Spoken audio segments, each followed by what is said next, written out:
અમેરિકાએ H-1B visa issue અથવા renew કરવાના નિયમોમાં અચાનક કરેલા ફેરફારને લીધે હજારો ઇન્ડિયન્સ ભારે મુશ્કેલીમાં આવી જતા આ મામલે આખરે ભારત સરકાર એક્ટિવ થઈ છે. જોકે હાલ ઇન્ડિયા અને અમેરિકા વચ્ચેના સંબંધોમાં ખાસા ઉતાર ચઢાવ ચાલી રહ્યા છે અને સાથે જ બંને દેશો વચ્ચે ટ્રેડ ડીલ પણ ફાઇનલ નથી થઈ રહી. ત્યારે H-1Bના મુદ્દે અમેરિકા ઇન્ડિયાનું કેટલું માન રાખે છે તેના પર પણ સૌની નજર છે. વિદેશ મંત્રાલયના પ્રવક્તા રણધીર જયસ્વાલે આ અંગે જણાવ્યું હતું કે આ મામલે અનેક રજૂઆતો મળ્યા બાદ ભારતે ઇન્ડિયામાં કાર્યરત US એમ્બસીની સાથે સાથે વોશિંગ્ટન DCમાં પણ આ અંગે પોતાની ચિંતા રજૂ કરી છે. જોકે તેમણે એવી પણ સ્પષ્ટતા કરી હતી કે વિઝા ઇસ્યુ દરેક દેશ પોતાની રીતે મેનેજ કરતો હોય છે. રણધીર જયસ્વાલે એ પણ સ્વીકાર્યું હતું કે H-1B વિઝાનું રિન્યુઅલ અટવાઈ જતા અનેક ઇન્ડિયન્સ પરિવારો મોટી મુશ્કેલીમાં આવી ગયા છે અને તેમને હેલ્પ કરવા માટે ભારત સરકાર તમામ પ્રયાસ કરી રહી છે. જોકે આ બાબતે ભારે હોબાળો થયો હોવા છતાં પણ અમેરિકાએ ઇન્ડિયન્સને રાહત મળે તેવી કોઈ જાહેરાત હજુ સુધી નથી કરી, જેના કારણે જેમની અપોઇન્ટમેન્ટ્સ કેન્સલ થઈ છે તેમનું ટેન્શન દિવસે ને દિવસે વધી રહ્યું છે.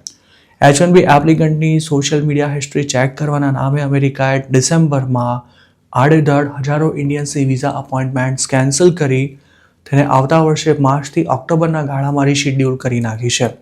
તેના કારણે સમસ્યા એ થઈ છે કે જે લોકો અમેરિકાથી પોતાના વિઝા રિન્યૂ કરાવવા માટે આવેલા છે તે હવે પરત ફરી શકે તેમ નથી, કારણ કે તેમની પાસે વેલિડ વિઝા જ નથી. ઘણા કેસમાં જે લોકો ઇન્ડિયા આવેલા છે તેમના બાળકો અને સ્પાઉસ યુએસમાં જ રહી ગયા છે, જ્યારે અમુક ફેમિલી સાથે પણ ઇન્ડિયા આવેલા છે. જો આગામી 4-6 મહિના સુધી વિઝાનો મેળ ન પડ્યો તો અમેરિકાથી આવેલા આ તમામ ઇન્ડિયન્સનું સમગ્ર કામકાજ રખડી પડે તેમ છે.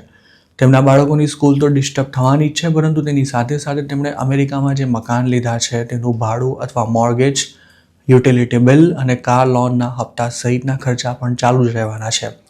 જોકે સૌથી ગંભીર બાબત એ છે કે જે લોકો હાલ રજા લઈને ઇન્ડિયા આવેલા છે તેમને એક હદથી વધુ સમય સુધી ઘરેથી કામ કરવાની મંજૂરી મળી શકે તેમ નથી.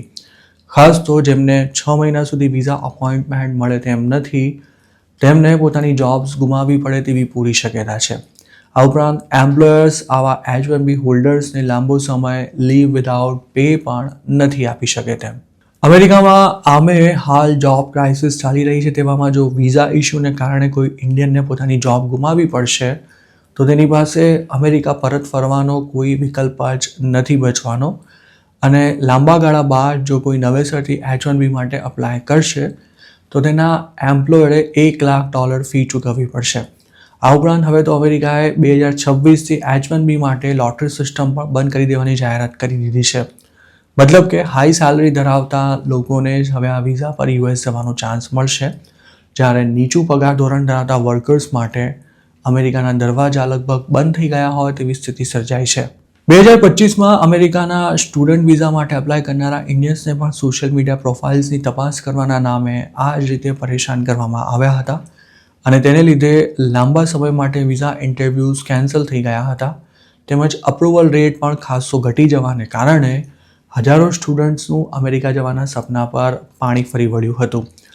ઉલ્લેખનીય છે કે અમેરિકામાં ટ્રમ્પ સમર્થકો દ્વારા ઇન્ડિયન્સને અવારનવાર ટાર્ગેટ કરવામાં આવી રહ્યા છે અને તેમાં એક ખાસ તો H-1B હોલ્ડર્સને સસ્તા મજૂર અને અમેરિકન્સની જોબ ખાઈ જનારા લોકો તરીકે ચિતરવામાં આવી રહ્યા છે. એક તરફ H-1B રિન્યુઅલમાં હાલ અનિશ્ચિતતા ઊભી થઈ છે તો બીજી તરફ જેમની પાસે વેલિડ વિઝા છે તેવા ઘણા ઇન્ડિયન્સની જોબ પર પણ તલવાર લટકી રહી છે.